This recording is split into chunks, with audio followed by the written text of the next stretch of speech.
जय हिंद साथियों। भला इस समय मैं आपके साथ क्यों जुड़ रही हूं, क्योंकि एक बहुत महत्वपूर्ण मुद्दा सामने आया है। जैसा कि आपको पता है कि उत्तराखंड में इस वक्त एक और पेपर लीक हुआ है, वो है पटवारी पेपर। पटवारियों के लिए एग्जाम का जो पेपर है वो लीक हुआ और उसमें सेक्शन ऑफिसर है पकड़ा गया। ये सेक्शन ऑफिसर उत्तराखंड लोक सेवा आयोग का सेक्शन ऑफिसर है और इसको पकड़ा गया है। इसका नाम संजीव चतुर्वेदी है और भी 3 बताए जा रहे हैं पकड़े गए हैं। बताया जा रहा है, ये पता लगा है कि 35 बच्चों को ये पेपर बेचा गया। 22.5 लाख रुपए संजीव चतुर्वेदी के पास से बरामद किए गए हैं। मैं कह रही हूं कि यहाँ पे ये स्लीपर सेल काम कर रहा है। ये स्लीपर सेल आखिर क्यों?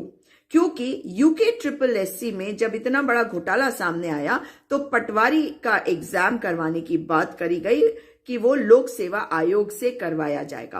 अब पेपर कहाँ सेट होता है? पेपर जो है वो अति गोपन विभाग में सेट होता है और अति गोपन विभाग में अगर ये सेट होता है तो इसको डील करने वाला कौन सा व्यक्ति होगा? जो सबसे मेन ऑफिसर है। मेन ऑफिसर होता है सेक्शन ऑफिसर। सेक्शन ऑफिसर ने पटवारी एग्जाम पेपर को लीक करा गया है, ऐसा माना जा रहा है। जो SIT या STF ने उसको अरेस्ट किया है, ये पता चला है। अब मैं आ जाती हूं कि ये मामला इतना संगीन क्यों है, क्योंकि इसके तार और भी एग्जाम से जुड़े हुए हैं और एक और एग्जाम है जिसका मैं खुलासा आज करने जा रही हूं। 313 पोस्ट है और ये स्लीपर सेल काम कर रहा है पेपर को बेचने के लिए। जब यूके SSS से यूके PSC यानी कि लोक सेवा आयोग को पटवारी वाला पेपर तैयार करने को कहा गया और उसके बहुत पहले एक और पेपर की भी तैयारी हो रही थी। अब ये पेपर है कौन सा? ये है लोक सेवा आयोग के द्वारा PCS का जो पेपर करवाया जाता है। PCS आप समझते हैं, SDM, ये सारे जो अधिकारी होते हैं, ADM, सिटी मैजिस्ट्रेट, तो ये सारे अधिकारी जिस एग्जाम से बनते हैं वो एग्जाम का पेपर अगर लीक होगा तो क्या 35,000, 40,000, 1 लाख, 2 लाख, 15 लाख रुपए दिए जाएंगे या उससे ज्यादा? कोई IAS ऑफिसर भी बन सकता है प्रमोट होके बाद में और वो IAS कैडर का जो पर्क्स है वो उसको मिल सकते हैं। तो अगर मैं ये कहूं कि 313 पदों के लिए जो एग्जाम होना था PCS का, उसमें अगर 50 पेपर भी बिकते हैं तो 50 लाख के हिसाब से लगा लीजिए तो आपके 25 करोड़ हो जाते हैं। 1 करोड़ के हिसाब से लगा दीजिए तो 50 करोड़। 313 पद हैं, इतने तो बिकेंगे ही अगर कोई पेपर लीक होता है। और आज इसी के मिलता जुलता कुछ हुआ। अति गोपन विभाग अगर किसी एग्जाम को कंडक्ट कराता है तो पेपर कैसे लीक हो सकता है? लेकिन मैं जानना चाहती हूं कि आखिर एडमिट कार्ड कैसे लीक हो जाते हैं? ये डेटा किसको बांटा गया है? जो कागज मैं आपको दिखा रही हूं ये एडमिट कार्ड्स हैं। अब इसमें आपको बता दूं कि 13 जनवरी से इनके एडमिट कार्ड्स जो हैं वो आप डाउनलोड कर सकते थे और इसके बारे में एक लिंक दिया जाना था, मगर ये लिंक जो है वो आज ही आ गया। तो आज सुबह करीबन 8:30 बजे के आसपास बहुत सारे ग्रुप्स में एक लिंक घूमने लगा कि अपने एडमिट कार्ड्स डाउनलोड कर दो, अपने एडमिट कार्ड्स डाउनलोड कर दो। और 8:30-9 बजे मैं आपको जो दिखा रही हूं ये वो एडमिट कार्ड्स हैं जिनमें से मैंने नाम और फोटो हटा दी है, लेकिन जो एडमिट कार्ड्स आप देख सकते हैं, जो एडमिट कार्ड्स आज डाउनलोड करे गए थे सुबह के समय, तो ये एडमिट कार्ड्स आखिर कैसे डाउनलोड हुए, ये सवाल बहुत महत्वपूर्ण हो गया है। क्योंकि आप देख सकते हैं कि बहुत सारे मेरे हाथ में ये एडमिट कार्ड्स हैं। अब मैं आपको अगर ये कहूं कि ये इतना संदिग्ध मामला है तो आप पूछेंगे क्यों? तो 8:30-9 बजे ये डाउनलोड होने शुरू करते हैं। उसके बाद लोक सेवा आयोग के संज्ञान में ये मैटर आता है, क्योंकि दरअसल ये 13 तारीख से होने थे, ये 12 तारीख से कैसे हो गए, इसलिए इस लिंक को डीएक्टिवेट कराया जाता है। मगर जो एडमिट कार्ड उसके पहले डाउनलोड हो गए वो उसकी कॉपी मैं आपको दिखा चुकी हूं। 5:30 बजे शाम को एक और लिंक दिया जाता है कि आप इसको डाउनलोड इस लिंक से करिए। तो आप ही बताइए कि क्या गोपनीयता भंग नहीं हो चुकी जब पहला लिंक इन्होंने दिया।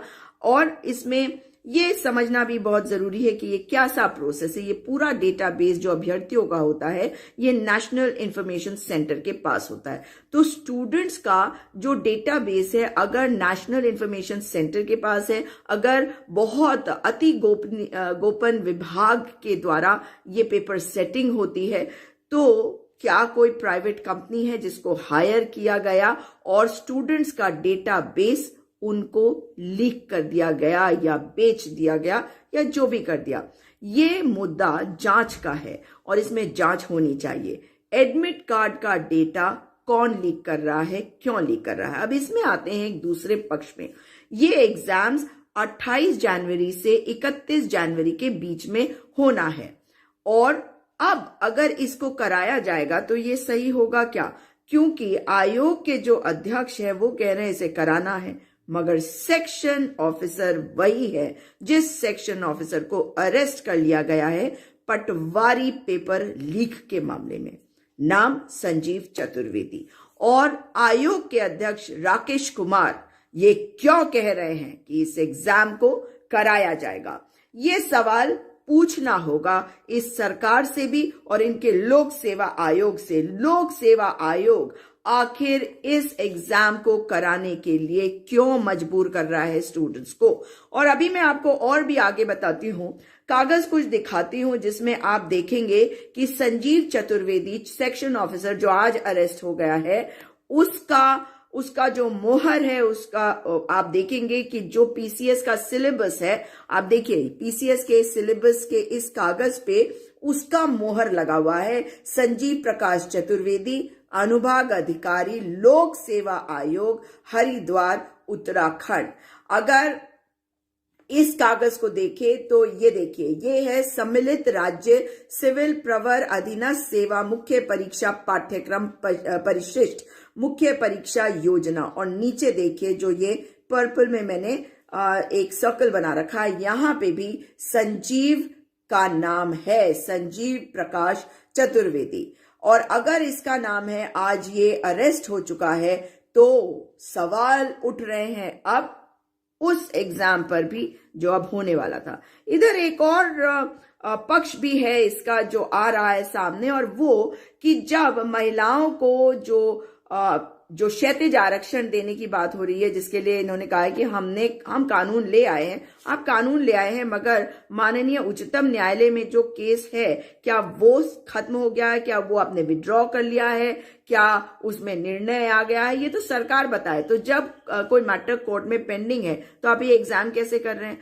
अब आपके ऊपर भरोसा नहीं है राकेश कुमार जी, आपके ऊपर भरोसा नहीं है, डेटाबेस लीक हो चुका है और आप जबरदस्ती कर रहे हैं कि 28 तारीख से 31 तारीख के बीच में एग्जाम होगा। आखिर क्यों। पटवारी एग्जाम जो है वो आगे पोस्टपोन हो गया है। सेक्शन ऑफिसर जिसे पकड़ा गया है, अरेस्ट कर लिया गया, संजीव प्रकाश चतुर्वेदी, वही संजीव प्रकाश चतुर्वेदी इस मैटर में भी उसका नाम आ रहा है। अब मैं आपको एक और लेटर दिखाना चाहती हूँ जो सचिवालय संघ ने लिखा है। उन्होंने कुछ और तर्क भी दिए हैं कि एग्जाम क्यों नहीं होना चाहिए, मगर ये तो इसके पहले का तर्क था, अब तो और भी सीरियस हो गया। तो पहले उन्होंने कहा था कि महिलाओं के लिए 30% आरक्षण का अतिथि तथा तक शासनादेश जारी नहीं किया गया है। समाचार पत्रों के माध्यम से ही ज्ञात हुआ है कि राजभवन द्वारा इस पर निर्णय ले लिया गया है। तो अगर इसको भी माने कि भाई क्षैतिज आरक्षण के मुद्दे को राजभवन से मोहर लग चुकी है, तो भी अभी तक इसको इम्प्लीमेंट नहीं करा गया। ये जो पत्र है सचिवालय संघ का, ये 11 जनवरी का है।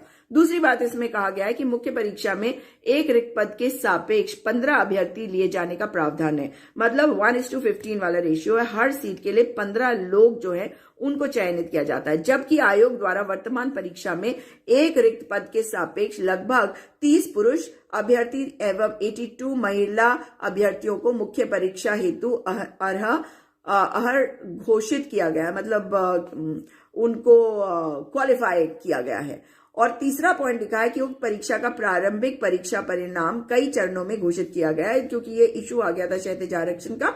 तो अंतिम परीक्षा परिणाम दिनांक 19 अक्टूबर 2022 को घोषित किया गया है, जबकि संघ लोक सेवा आयोग एवं उत्तर प्रदेश अन्य राज्यों को पीसीएस परीक्षा में यह प्रावधान है कि प्रारंभिक परीक्षा का परिणाम घोषित करने के उपरांत मुख्य परीक्षा हेतु लगभग 4 माह का समय दिया जाना अभिलिखित है। मैं आपको बता दूं कि इसमें एक और पक्ष भी है, क्योंकि आप समझ सकते हैं कि जो अभ्यर्थी हैं उनको बिल्कुल भरोसा नहीं है, क्योंकि वो आगे जाकर एसडीएम, एडीएम, डीएम भी बनेंगे और भी जो अगर प्रमोट हो जाते हैं तो आईएएस ऑफिसर्स भी बनेंगे। लेकिन और ये पढ़े लिखे लोग हैं, तो ये कोई बेवकूफ लोग नहीं है। तो ये जानते हैं कि अगर इनमें से कुछ लोगों को ये पेपर बेचा गया होगा संजीव प्रकाश चतुर्वेदी के द्वारा, तो ये बात साफ हो जाती है कि इसमें बहुत बड़ा खेल हुआ होगा। लेकिन संजीव प्रकाश चतुर्वेदी की बात को हम एक तरफ रखते हैं। जब वो जेल गया है तो क्या वो बहुत सारी बातें नहीं उगलेगा, वो नहीं बताएगा कि उसने कौन कौन से पेपर को लीक किया है? तो उसके पहले ये पेपर क्यों कराया जा रहा है, ये भी एक सवाल है। आपको याद कराती हूँ वन दरोगा एग्जाम के बारे में, जिसके लिए हमने बहुत बच्चों को आंदोलन करते हुए देखा। मैं खुद उसमें उनके साथ थी। 2019 की बात है, 19 और 20 जब कोरोना आया था उसके जस्ट पहले की बात है। और उनके ऊपर केस हो गया, तमाम तरह की बातें हो गई। उस वक्त के जो एसएसपी थे अरुण मोहन जोशी, वो वहां पे पहुंचे भी थे। कुछ लड़के वाटर टैंक पे चढ़ गए थे, बहुत कुछ हुआ था उस वक्त। उसके बाद कहा कि नहीं, हमने इसका रास्ता ढूंढ लिया है, जहां पे चीटिंग हुई है वो वाले चीटिंग वाले जो है हमने आउट कर दिए, जिन्होंने चीटिंग नहीं करी उनमें से हमने सिलेक्ट कर लिया। ऐसा होता है क्या? एग्जाम तो पूरा ही कैंसिल होना चाहिए। फिर उसके बाद उन्होंने एग्जाम कैंसिल कर दिया। बच्चों को कैसे डिवाइड किया, ये कह के कि नहीं, हम तो आपके हित में सोच रहे हैं, और अच्छे बच्चे जो हैं जिन्होंने चीटिंग नहीं करी उनको सेग्रीगेट करके हम उनको ले लेंगे। उसके बाद लेने की बात हुई तो इन्होंने पहला विभाजन कर दिया, और वो बच्चे सोचते रहे कि हमारे को हमारी नौकरी मिल जाएगी। ऐसा होना ही नहीं था, क्योंकि ये फीजिबल ही नहीं था। क्योंकि या तो इतनी सक्षम होती यहाँ की एसआईटी, एसटीएफ वगैरह कि वो हर चीज को बारीकी से देख सकती, नहीं है वो, इसलिए उनके बस का नहीं था। इस वजह से खामियाजा किसने भुगता? उन बच्चों ने जिनको सेग्रीगेशन के माध्यम से कहा गया कि तुम्हें सेलेक्ट करा जाता है। बाकी बच्चे विरोध कर रहे थे, मगर that is not the issue at all. आखिर में उन बच्चों के साथ भी अन्याय हो गया जिनको सेग्रीगेट करके सिलेक्ट कर लिया गया था। अब ये वाले एग्जाम में भी इस वक्त एग्जाम कराने की क्यों जल्दी पड़ रही है? ये तरह तरह के डाउट्स क्रिएट कर रहा है। मन में कई तरह की शंकाएं आ रही हैं कि राकेश कुमार जी आयोग के अध्यक्ष हैं, उनको ये बताना होगा कि आप आखिर इतनी जल्दबाजी में क्या है। ऐसा तो नहीं है कि किसी के साथ कोई बातचीत हो गई है आपकी, ऐसा तो नहीं है कि आपने ये कह दिया कि नहीं, हम तो आप लोगों के साथ जो है, अगर जो हमारे आपके साथ बातचीत हो गई है, जो लेन देन हो गया है उसको देखेंगे। डेटाबेस लीक हो गया, कोई बात नहीं, और एडमिट कार्ड पहले ही आ गया 13 तारीख के पहले ही, कोई बात नहीं। फिर हमें 12 तारीख शाम को दूसरा लिंक देना पड़ा, वो वाला डीएक्टिवेट करना पड़ा। कौन सी प्राइवेट कंपनी है जिसको फायदा दिया जा रहा है? कम से कम ये तो बता दे लोक सेवा आयोग। उत्तराखंड लोक सेवा आयोग भी अब सवालों के घेरे में है। पटवारी एग्जाम के बाद सवालों के घेरे में है, और आज का ये प्रकरण इस सरकार के तहत चल रहे उत्तराखंड लोक सेवा आयोग और उत्तराखंड लोक सेवा आयोग के अध्यक्ष राकेश कुमार जी पर सवाल उठा रहे हैं। इसलिए इस एग्जाम को कैंसिल करा जाए और पुष्कर सिंह धामी जी इसको अच्छी तरह से इसकी विवेचना करवाएं और ये पता लगाए कि आखिर राकेश कुमार जी को इतनी क्या हड़बड़ी है कि नहीं, ये एग्जाम तो 28 से 31 के बीच में ही करवाना है। बहुत बड़ा घोटाला है, एक और आने वाला है, और इसके लिए आप लोग भी तैयारी कर लो। आपको मैं एक वीडियो भी दिखाना चाहती हूँ, देखिए कि ये बच्चा क्या कह रहा है। मैं उत्तराखंड का एक अभ्यर्थी हूँ। मैं यूके SSC का भुक्तभोगी रहा हूँ। अभी लोअर PCS का एग्ज़ाम दिया, FRO का एग्ज़ाम दिया, पटवारी का एग्ज़ाम दे के आया, और आज ये पता चला है कि मेरा पटवारी का पेपर लीक हो चुका है। PCS की मेरी मुख्य परीक्षा 28 तारीख से होनी है। जो मुख्य परीक्षा के पेपर की सभी गतिविधियों में शामिल रहा अनुभाग अधिकारी, वो सबसे बड़ा संलिप्त पाया गया। मैं कैसे मान लूँ कि मेरी PCS की मुख्य परीक्षा भी पूरी शुचिता से होगी और बाकी सब परीक्षाएं भी होगी शुचिता से। कोई रास्ता नहीं रहा हम स्टूडेंट्स के पास। मुख्यमंत्री जी, अंतिम रूप से हम आपकी तरफ ही देख रहे हैं, कृपया मदद कीजिए। नमस्कार, मैं उत्तराखंड PCS की एक अभ्यर्थी बात कर रही हूँ, और मेरा अभी 28 to 31 जनवरी में यूके PCS का मेंस होने जा रहा है। और आज ही हमें 12 जनवरी को ये पता चलता है कि जो पटवारी का एग्ज़ाम हुआ था जो कि यूके पीसीएस ने कंडक्ट कराया था वो लीक हो चुका है। और उसमें जो पकड़े हुए संदिग्ध व्यक्ति हैं वो यूके पीसीएस में सेक्शन ऑफिसर भी रहे थे और कहीं ना कहीं वो ये पूरे पेपर बनाने की प्रक्रिया में काफ़ी शामिल रहे हैं। अब ऐसे में ऐसा मान लेना कि जो हमारी परीक्षा होने जा रही है उसका जो पेपर है यूके पीसीएस मेंस का, जो कि काफ़ी पहले बन चुका होगा, वो लीक नहीं हुआ है, बहुत मुश्किल हो जाता है। वैसे ही हमारा जो ये पेपर है वो 2016 के बाद अब आया है। इसमें हमने अपने 1 से 1.5 साल वैसे ही दे दिए हैं। ऐसे में भी अगर मेहनत की वजह से नहीं बल्कि पेपर लीक होने की वजह से हमारा सिलेक्शन नहीं होता है तो वो बहुत ही दुखद बात होगी।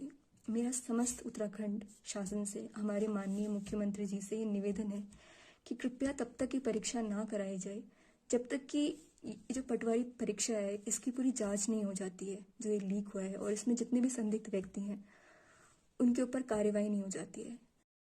तो सुना आपने, ये बच्चा इसीलिए परेशान है और वो कह रहा है भरोसा टूट चुका है। ये बच्चे पढ़े लिखे हैं, समझदार नहीं, ये बहुत ज्यादा समझदार हैं, क्योंकि ये पीसीएस के एग्जाम की तैयारी कर रहे हैं। इनमें से ज्यादातर पीसीएस के साथ साथ आईएएस की भी एग्जाम की तैयारी करते हैं।